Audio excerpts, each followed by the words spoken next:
David Horowitz is here. He's the editor of Front Page magazine. David, how are you, sir? Hi, Glenn. So, you know, I've been reading some of the stuff that you've been saying, because your online stuff is fantastic. And as I'm reading it, you say first thing you have to do is invert the myth. What does it mean to invert the myth? Well, in our country, the people are sovereign, and you are tapping into the great, vast population that is beginning the revolt against this system which has been imposed on us. The people, the myth that drives American politics, and it really drives the Democratic Party much more than the Republican, is the myth of the underdog. That everybody in America thinks of themselves as an underdog, and the party that appears as the champion of the underdog is going to have an advantage in any election. The Democrats pretend to care about women, children, minorities, and the poor, but in fact they don't. They're building a great example of that wouldn't be inverting the myth. Wouldn't that be the mammogram thing? I mean, the insurance companies are saying we're still going to cover that. But the Democrats now, the government is now saying, no, we don't need to cover the mammogram thing. Right. Women are a vulnerable group. The Democrats are operating by the numbers. Of course, everything that you said is correct. I mean, they're imposing a rationing system. Their drive is to get a single-payer system, which means the government will make the decisions for you. And they already let out of the bag the fact that some women are not going to get mammograms, and that means they're going to die needlessly. And the government is going to make that decision. There's a potential. So you've got to get that. So what do you do to get that out? Because honestly, David, very simple. Let's have a die-in. Let's do what the left did with the AIDS epidemic in the 80s. Let's get our, the Tea Party women out there at all the mammogram centers. Let them have die-ins so that the whole population understands. It's very difficult to get information out in our culture. We live in a, it's just vast. People okay, so wait, I don't even remember. The die-in is when everybody just would go into offices and they would just lay down on the floor and then they'd have to drag you out. Right, and they'd accuse Reagan of killing them, of course. Okay. But in this case, it's the Democratic Party that's killing them. Here's the problem. Here's the problem, though. Conservatives or libertarians, they're just not, that's not what you do. It's just. I agree, but something is happening in this country. That 35,000 people that came out to see you, the people who, conservatives never marched on Washington. That never happened. No. So it's happening, and it's really the people that's waking up. So what does that? So what does that do? You do a die-in, then what happens? I mean, will the media even cover it? And if they do, they'll say, "Oh, these crazy people doing a die-in." What does that do? I think they'll have to cover it if you have.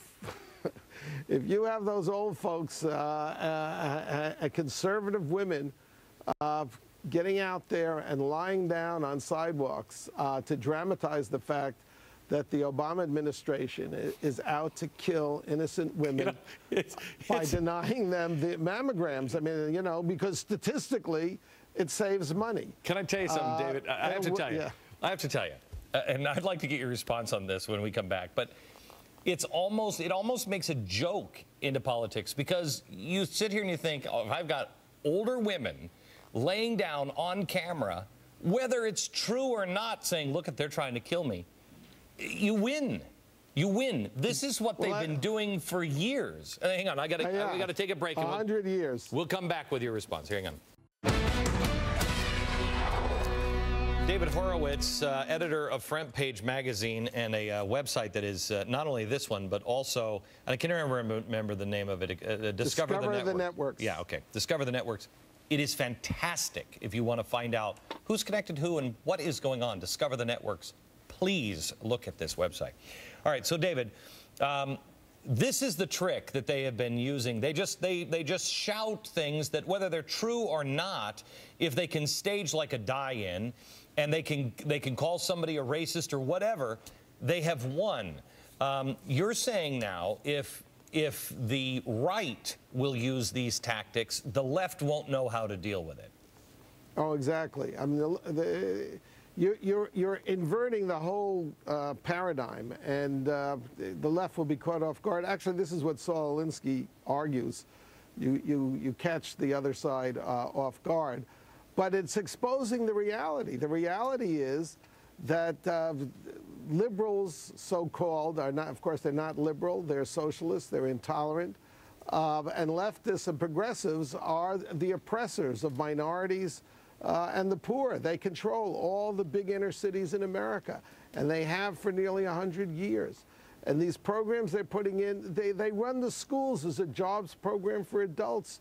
There's millions of poor black and Hispanic kids whose lives are being destroyed by their policies, and they don't care. I was out in Florida, and I spoke to, you know, at least 25,000 people, and I said, the politicians are more afraid of Acorn and SEIU than they are the average American, because there's something to this, you know, community organizing and organizing for America. Do you think it's worthwhile? Because I was going to have I'm having a convention series around the country this coming year, and I'm going to do education on a lot of things. I'd like to talk to you about it, actually. But I'd like to have an education on a lot of things, and one of them is, how do you become a community organization or a community organizer? Is it worth doing that for to be able to get the people in Washington to listen to you if you can do it without corruption and the hookers and the pimps? Yeah. Well, look, the left and the right are not parallel at all.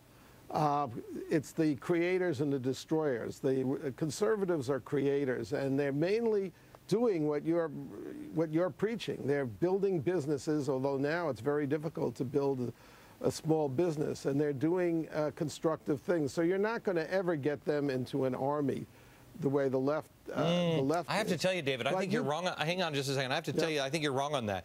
I had so many people come up to me and say, Glenn, this is the last few months of my business. I've had to lay off all these people. I can no longer compete in this this atmosphere, et cetera, et cetera. I can't get loans.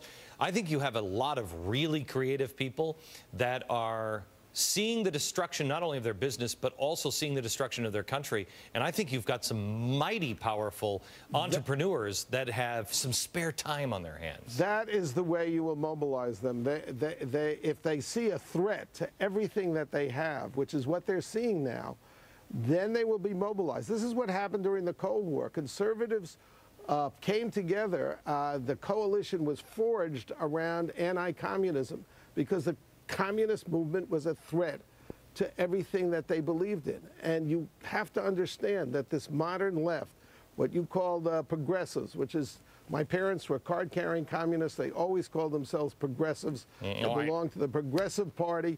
It's the same battle, and it is these people are totalitarians. They think they know what's good for you, and they're going to control you to make you do what they think is good for you, even if you don't want to do it. David, got to run. Thank you very much.